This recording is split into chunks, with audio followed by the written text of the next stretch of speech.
Welcome to learning about your new contact tracker. It says ultimate for a reason.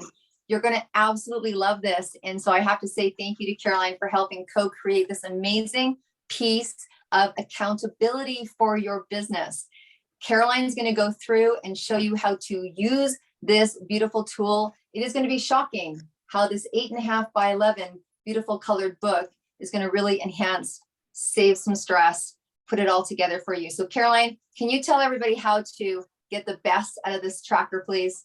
Absolutely. And Deb calls it an accountability partner. I call it my personal assistant. So you can call it whatever you want, even give it a name if you want. But basically, one of the way to build any kind of businesses, whatever it is that you're selling or developing or growing, prospecting is key. You know, it's key to growing and having success, but quite often it's also the part that we're like, it's hard and I don't know how to follow up and this and that. Well, if you go to the first page of your contact tracker, we explain to you like what is prospecting. It's really in our language and in what we do day to day. So the first part that you will really want to do is find your people. And you know, when you think about finding people, you're thinking about, I've heard that a lot in our business, like, I don't know a lot of people. But then when you look at all the contacts you have on your phone, you have like 200 contacts. If you look at the Facebook friends that you have like 200 and even more. So these are all technically prospects. So the first thing you're going to do when you find your people, you will go to the first page here that is called my list of 100 people I will approach. Now, what I want you to do in there is think about everyone you know. So think about, your hairdresser, your banker, basically good tip, anyone who makes money with you. That's a huge tip that it took me a while to understand, but anyone who makes money from me, they should hear what I have to say. So basically you will write all of the names there. You have place to write 100. And what I suggest when you write these names is don't think about it. Because quite often we think about a name. So I'll think about Deborah and I'll think, oh, but Deborah, she already has a successful business. Deborah, she's already busy. So no, Deborah will say no, so I don't write it. Write names without thinking about the outcome. Be detached from the outcome, fill your list. And then you have on the side, face-to-face, phone, email, social media, or other. So what you're gonna do is that when I'm thinking about Deborah Drummond, which category would I put her in? How would I approach her? Well, with her, I would phone her. So I'll put an X in phone. And then you have the last two columns saying yes or no.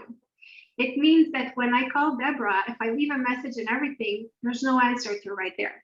When I speak with her and I start my prospecting process, if I reached her and she's listening to me, I will write yes.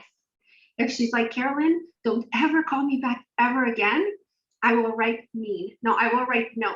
So that column is basically for that. Because basically, once you found your people, what you want to do in any kind of business is invite them. So invite them to try your product or invite them to listen to your business opportunity. And then you will want to share your products or your business opportunity. That can be done in many, many ways. And it's a whole other training, but I'm just going through the process. And then the one key step that we don't do well enough is follow-up. Follow-up is huge.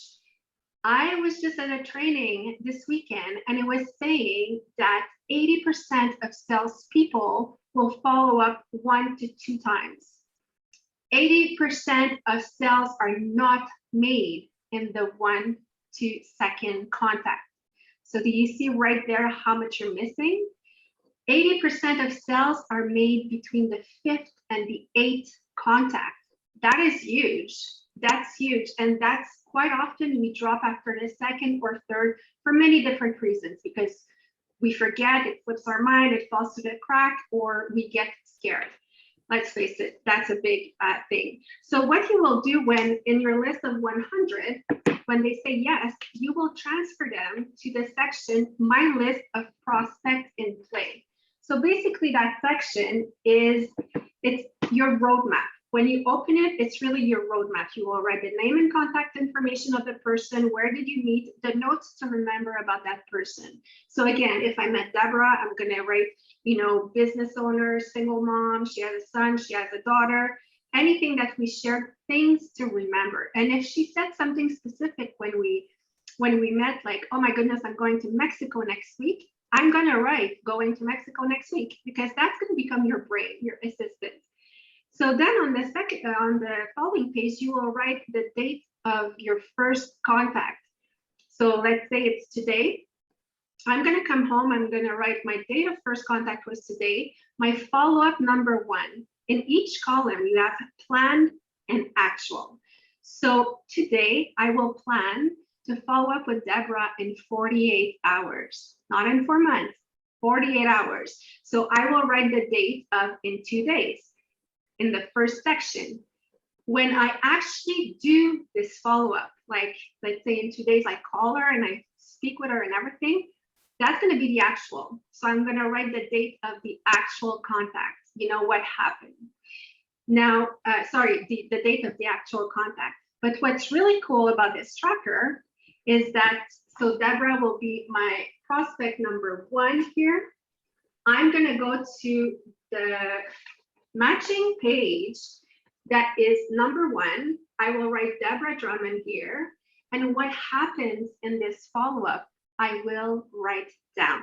So I will have the basics in the notes that I took, that she's a single mom, business owner, going to Mexico. And then when I speak with her, I will go through, as detailed as you can, but don't write a novel, because, you want to have place for at least 8 follow-ups. But I will write in there, like, what is my action item? So when we hang up the phone, where am I at with Deborah? I told her I would drop off a sample. So that's my action item. And then I will go on the first page and write when's my next follow-up. So basically the first stage is your roadmap. When you open, your book at that page, if you look at it, you know where your next follow-ups are. So you have place for 50 names, and you can go up to 6 follow-up in here. So you may need to go to more follow-ups. Don't give up after 6. We've seen so many success stories that were follow-up for a year and the person didn't give up, and it became their biggest piece of business. So let's say I write Deborah and I do my 6 follow-ups, and you know what? She's still not sure of it. I will take her and I will go start my next line available. So maybe she's going to become number 11, and I will keep going. So as simple as this. But the crucial thing is to always know when you finish one call, right away you write what your next follow-up is. Right away you write what your action item is. And the most important thing, you do it. You do it. So if you want to succeed, when you see a date there, you don't go to bed until it's done. Like, be committed to what you're writing and committed to doing it. So that's a part about how to use a planner. And then when you arrive to about your 40th, I suggest go get another planner. You don't want to have, start a system and get into rhythm and then fall off. So Deborah, I will let Deborah talk about all the amazing ways she's using her planner, because Deborah is one of the top sponsors in our company, but also in all of our businesses. So I'm turning it to you. All right, thank you. That was amazing. I think what you'll see is that it's succinct, that one rolls into the other, that rolls into the other. I mean, honestly, the fact that everything goes into one book. So no more stickies, no more little pieces of paper. Look at this, piece of paper and 2 stickies. That's dangerous. You can lose that. And I think the one thing that Caroline talked about the most, being a personal assistant, is that a personal assistant reminds you. And so you no longer have to have things everywhere. So I've been using mine, obviously. And what I do is when I get on a call with a new person I've never met before, maybe we're meeting on Facebook, someone's referred us, I grab this, I immediately put their name in as the first conversation I'm having. So they're number 1, number 10, number 12, I move them over, and we are following up And as we start to follow up, even if we get to follow up 3 and the conversation, the relationship's getting really juicy, I'll move them over to those pages that Caroline talks about because now I'm there. But I grab it every time I sit down at my desk in the morning because I'm going to meet someone new, and or I might have a conversation with one of those people, impromptu, or here's the best thing, planned, because you can look in that section and go, oh, who am I contacting today? You can even move this information over into the planner, and hopefully you're using ours because they go together like salt and pepper, right? But you can take this information and go, who's my top calls today? Well, I'll tell you who it is. My contact trainer, my personal assistant's telling me who it is, because these people are my hot prospects, or they're my most favorite prospects, or I have a higher ratio of success. So you might say to yourself, you know, in my day, I'm going to spend 2 hours on my business, or maybe if you're doing something full time, it's 8 hours. But my first calls in the morning are going to be the most important. And then I'm going to do my prospecting, my new prospecting follow up. So your follow up and prospecting is happening every day. So this is now in my purse when I leave. It's in my suitcase when I fly. It's on my desk. And it's one of the first things that I look at in the morning, and it has a relationship with my planner. That's been incredible for tightening my, I don't want to say stress, but tension around where's my stuff. And oh my gosh, I gave that woman a sample, or I gave her a free offer, or I told her this, and you're like, where is it? Everything's in here. Now, I'll tell you how I use it for ultimate organization success. So obviously, I have a business that has got a lot to do with distributing products and what have you. So I have one tracker for that. Then I have one tracker. Obviously, myself and Caroline are in a media company, and we have business products that we distribute. And so people that are interested in the podcast, there's a book. People that are interested in putting quotes in the planners and the trackers are in another book. And so I know when I'm sitting down, it might like I have a couple of books, but that's your fault for being an entrepreneur. So, but now I know what book I'm working from. I know where to put my people. They're not all mixed up together. This is really great if you have things, or honestly, it can be, even one can be for family. I know that we use this for a business assistant, but honestly, as an entrepreneur, I've got contacts in here that I need for certain things, like suppliers. Could be my social media conversation I'm having with somebody, could be my branding, could be my accountant. I'm using it in a little bit of a different way as to keep everybody together. So I know, kind of like a professional address book, right? So your coaches, your therapists, your, whatever it is. So that's how I'm using it. The other way on how I'm using it is because I'm part of a sales team. So I'm part of a sales team, and I actually have my own sales team. And so with all of us being on this system together, it's really easy to come together and being able to talk about our goals together. So we might all have independent goals or independent sales goals, but if you have a sales team, predominantly you guys might be running for the same promotion. It might be a watch, it might be a trip, it might be you all get to go here or do that or have that or wear this. If you hit certain sales goals, right? And if you're working together as a team, you're probably supporting each other in that. So for me as a sales leader, I get to contact my people. We have a meeting. I'm like, grab your tracker, because then everybody has their stuff in one, and they're like, so how many leads do you have going on? It's like, well, you know what? I've got about 12 people. The next person, like, I've got 25 people in play. A lot of times they'll say, how many people do you have in play? Well, there's 25 people that I'm talking to, I'm getting back. And it's a helpful tool to be able to plan your sales this month, next month, and then start to see how many that you go.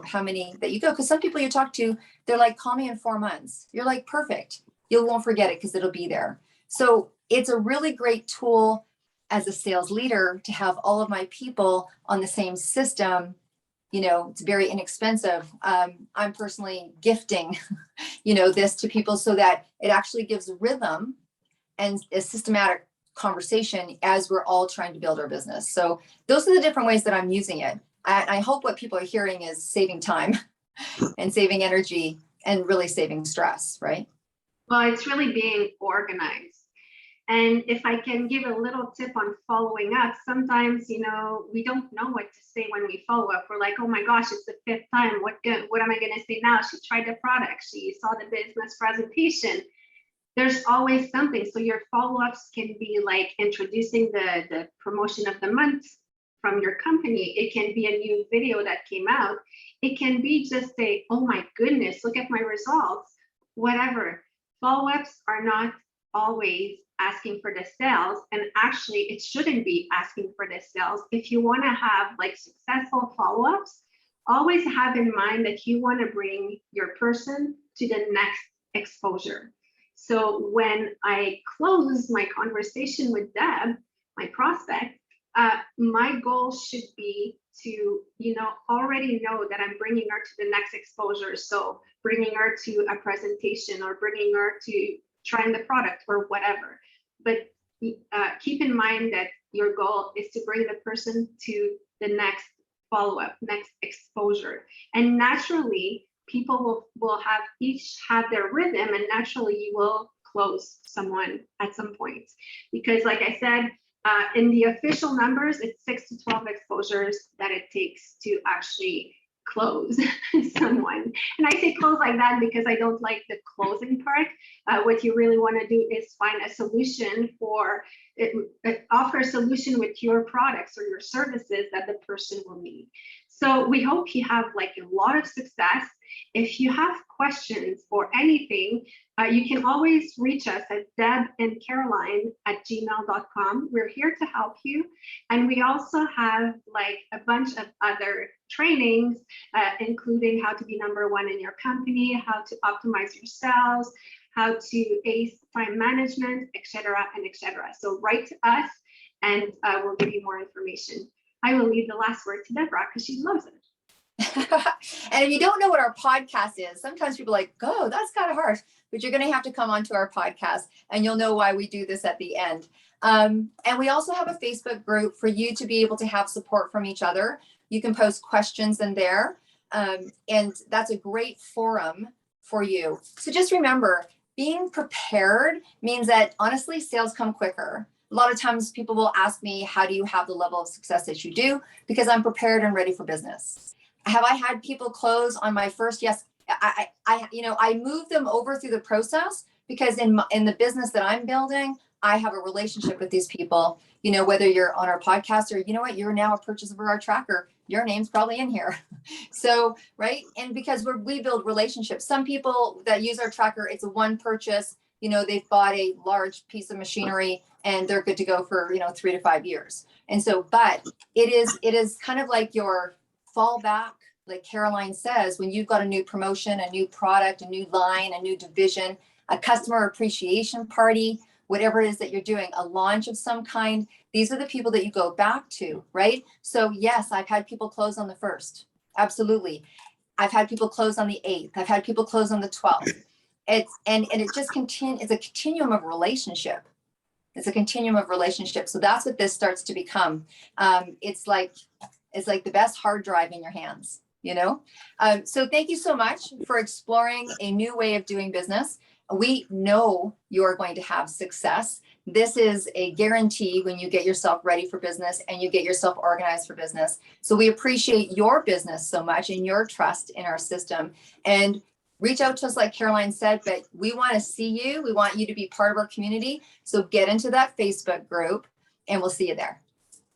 Sorry, I have to take the last word because the Facebook group is actually called True Dat Media and it's public. So just search it on Facebook, True Dat Media, and we'll be there.